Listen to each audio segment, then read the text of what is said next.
The film opens with a chilling event at 17 children from the same city run out of their homes in the same airplane, pose toward the same direction, and never return.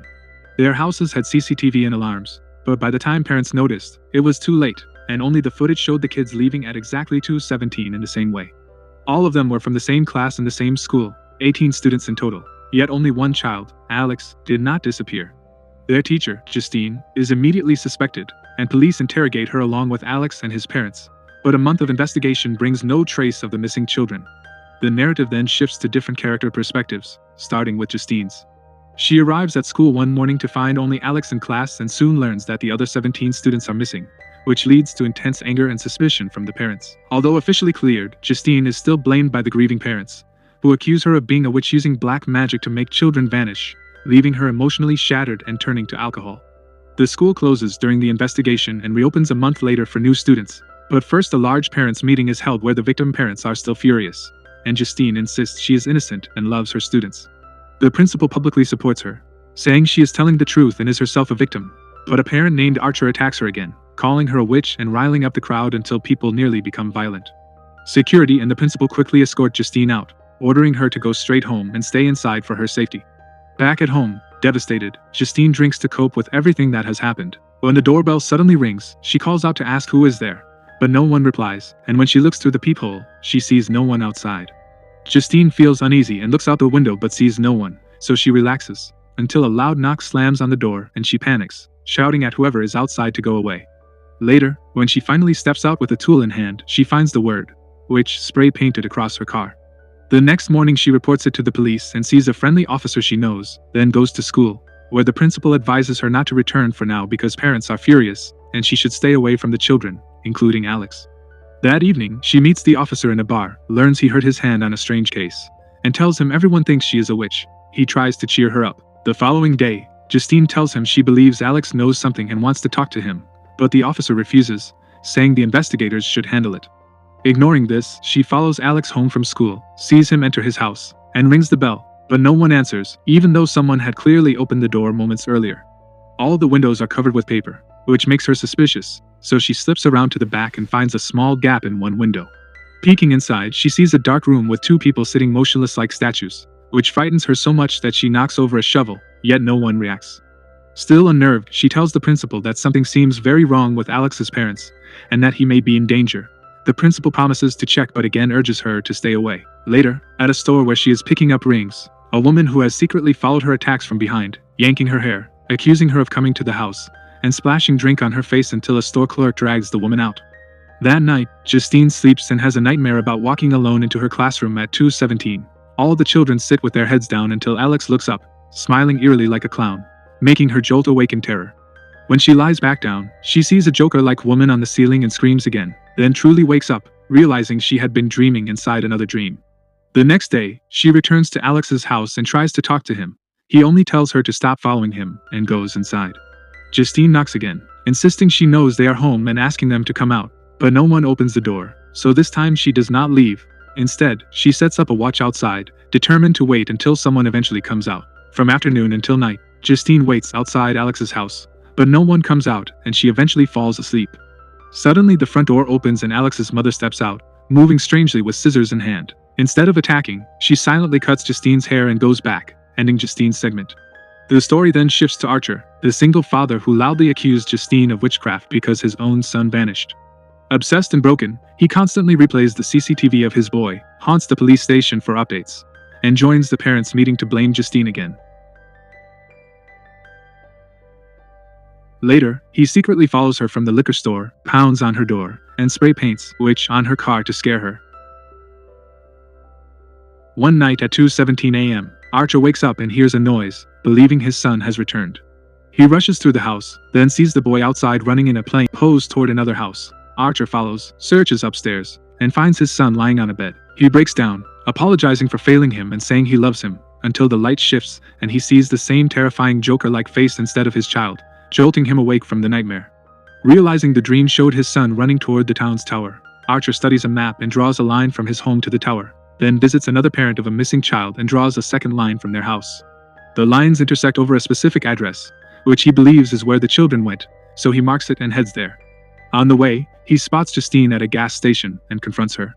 Justine, fueling her car, snaps that she is not a witch and is trying to find who really took the children.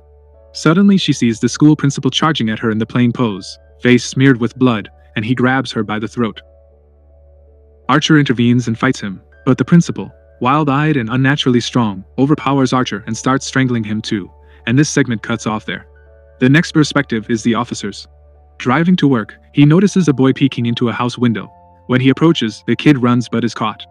During the search, the officer pricks his finger on a hidden syringe, exposing the boy as a drug-using dealer. Furious, he punches the kid, disinfects his finger, then later wakes him and lets him go on the condition he leaves town and tells no one. This injury is the strange case, behind the bandage Justine saw earlier. After meeting her, the officer goes home, and it is revealed his wife is the same woman who attacked Justine in the store, acting out of jealous suspicion and grilling him about whether he had gone to that house. Later, at the station, the officer spots the dealer again despite his warning. Enraged, he shouts at him. The dealer bolts, and the officer chases him by car, determined not to let him escape this time, ending the officer's segment. The story then follows the drug dealer, a thief and user who lives in a forest tent with no fixed address, ignoring the officer's order to leave town or clean up his act. Wandering around, he eventually finds himself near Alex's house. The drug dealer climbs through a window into Alex's dark house, assuming it is empty, and begins searching for valuables. In the TV's reflection, he suddenly notices Alex's parents sitting motionless like statues, says he is sorry, then realizes they do not react at all and calmly loots items right in front of them. As he prepares to leave, he hears a noise from the basement and goes to investigate, where he is horrified to discover all 17 missing children gathered below. Terrified, he flees with only half the loot and later tries to sell it at a store, where a poster of the missing kids reminds him he could claim a reward by telling police their location. He heads toward the station but spots the officer and bolts, escaping back to his forest tent. There he hears eerie laughter and sees the same clown-like figure pointing at him from a distance. Convinced it is a drunken hallucination, he hides in the tent until a shadow appears outside and the zipper starts opening. Panicking, he stabs through the opening with a syringe and realizes he has hit the officer, who explodes in rage and nearly kills him. Desperate, the dealer blurts out that he knows where the kids are, hiding in that house's basement. The officer stops, handcuffs him, throws him into the car, and drives to the house with the dealer giving directions. The officer goes to the door, is quietly let in, and disappears inside while the dealer anxiously watches from the car for hours. After dark, the door finally opens and the officer emerges. But now he looks deranged and furious, not like himself at all. He marches straight to the car, drags the dealer out, and violently pulls him toward the house, ending the dealer's segment. The story then shifts to the school principal to reveal how he became possessed. After Justine reported something wrong with Alex's parents, the principal arranged a meeting with them, but instead a woman arrived claiming to be Alex's aunt, Lady. Her face is identical to the Joker-like figure seen in Justine's and Archer's nightmares and by the dealer in the forest, making it clear that this mysterious woman is the true source of the evil controlling everyone. Gladys tells the principal that Alex's parents are unwell and cannot come, claiming she is Alex's guardian, but he insists on meeting the parents personally, so she leaves. While the principal relaxes with a friend, the doorbell rings and Gladys appears, asking for water. Once inside, it is revealed she is a witch skilled in black magic. Distracting them with small talk, she pulls a strange thorny branch from her bag, cuts her own hand, then suddenly snips some of the friend's hair, rings a bell, and puts the principal under her control. She wraps the hair around the branch, snaps it, and the principal instantly attacks his friend, vomiting black fluid on his face and repeatedly head-butting him until his skull is crushed, and he dies. Gladys then takes the hair she had cut from Justine earlier, wraps it on another twig, breaks it, and enchants the principal to hunt Justine. He charges to the gas station, savagely attacking Justine while Archer tries to protect her. After strangling Archer, he storms into the store to chase Justine through the aisle. Cornered and terrified, she seems doomed until Archer tackles the principal again, both men getting hurt, letting Justine flee to her car. With bloodshot, crazed eyes, the principal follows like a relentless missile, smashes her window with his fist, and tries to grab her as she speeds away. Because of the spell, he will not stop until his target is dead, so he sprints after the moving car, and Archer jumps into his own vehicle to pursue them. Suddenly another car slams into the principal, killing him on the spot. Afterward, Archer apologizes to Justine, admitting she is also a victim. She forgives him and says she has never seen anything like this, wondering how the principal changed so fast. Archer notes that he ran exactly like the missing children and shows her the map with intersecting lines. Justine realizes one of the intersection points is Alex's house, and that segment ends. The story then shifts to Alex's perspective, finally revealing the truth. Alex goes to school as usual, and afterward his dad picks him up and mentions that Aunt Gladys will be staying with him. Alex protests that he does not know her, but his father explains she is very ill, has no one else, and is still family, so they must help her.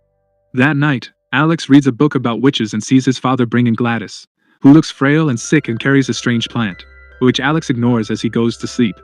The next day, his dad drops him at school but never returns to pick him up. After all the other children leave with their parents, Alex walks home alone, wondering why his father did not come. When he arrives, he finds his dad at home acting stiff and robotic, speaking like a puppet whose strings are being pulled, and his mom is the same, blank and controlled. Gladys, looking healthier now, appears, and because Alex loves witch stories, he quickly realizes she must have bewitched his parents. He splashes water on their faces to wake them, but nothing changes. Gladys tells him they will not listen to him anymore, only to her, and demonstrates her power by wrapping their hair around a thorny twig, snapping it, and making both parents violently shovel cigarettes into their mouths. Terrified, Alex begs her to stop, and she finally drops the broken twig into a bowl of water, ending the spell. She then warns Alex that if he wants his parents to stay alive, he must never tell anyone what is happening and must do exactly as she says. Gladys begins using Alex as her puppet, terrifying him into obedience and forcing him to follow her instructions.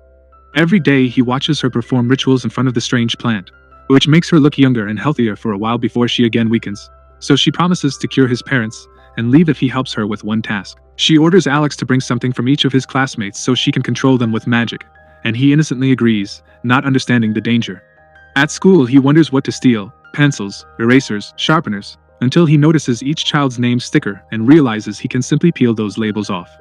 During playtime, while everyone is outside, he sneaks into the classroom, removes all the name stickers, and later hands them to Gladys, who uses them at 2:17 to put the children under her spell. That night, every controlled child runs from home in the same airplane pose and gathers at Gladys's house, where she locks all 17 of them in the basement.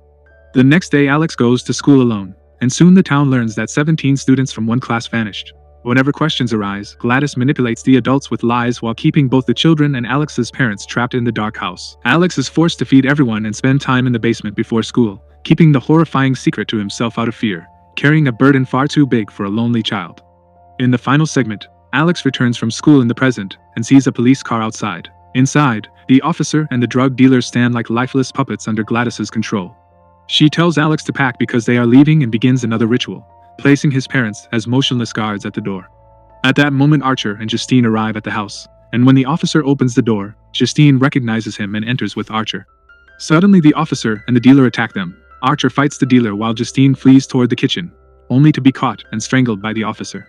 She begs him to calm down, but he feels nothing. Grabbing a potato peeler, she flays part of his face, yet he does not react, eyes bulging with blood-red rage. In pure self-defense, Justine shoots him in the neck, but he still does not fall, so she fires again into his head, finally killing him. She then races to help Archer, shooting the dealer who is choking him until the man dies too. Archer rushes to the basement to search among the terrified children for his son but instead finds Gladys, who snatches his locket and uses it to put him under her control. Enchanted, he goes upstairs and grabs Justine, turning on her like the others. Meanwhile Alex runs into Gladys's room, where her magic twig and wig lie on the table. Remembering everything she taught him, he wraps her hair around a branch and snaps it, turning her own black magic against her. Now the spell reverses. The children suddenly see Gladys as their enemy and charge at her. She tries to escape, but they swarm her, gouge out her eyes while forcing her to relive her life, then shatter her jaw and tear her body apart, killing her in a brutal onslaught. With Gladys dead, Archer is freed from the spell and releases Justine. Outside, they find all the children standing around her mutilated corpse, and Archer finally locates his son among them. Justine sees Alex reunited with his parents and hugging them tightly. But even with the witch gone, none of those who were under control return fully to normal.